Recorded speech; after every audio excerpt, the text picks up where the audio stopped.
কয়জন বাবা, কয়জন অভিভাবক আপনি এই সমাজে দেখাতে পারবেন যেই অভিভাবক তার সন্তানকে বলে, বাবা তুমি অনেক বড় শিক্ষিত হতে পারো আর না পারো, তুমি সৎ মানুষ হবে।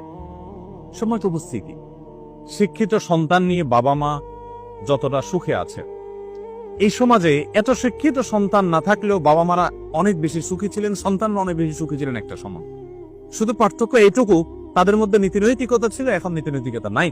আমি শিক্ষার বিরুদ্ধে বলছি না, শিক্ষা তো আমাদের লাগবেই, কিন্তু শিক্ষার পাশাপাশি যদি নীতিনৈতিকতা না থাকে, তো এই শিক্ষা জাতিকে যতটা উপকার করবে তার চেয়ে বেশি ক্ষতিগ্রস্ত করবে। দেশের উন্নতি যতটা করবে, দুর্নীতি তার চেয়ে বেশি করবে।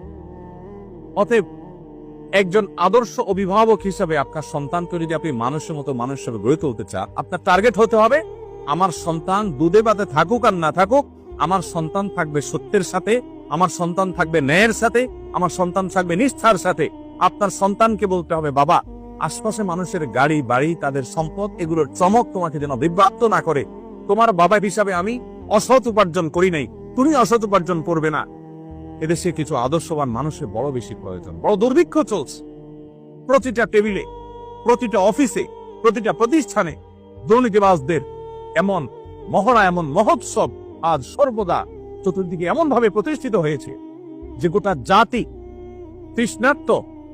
তৃষ্ণার্ত মরুভূমি যেরকম পানির জন্য হাহাকার করে, কিছু সৎ নাগরিকের জন্য গোটা জাতি আজ হাহাকার করছে।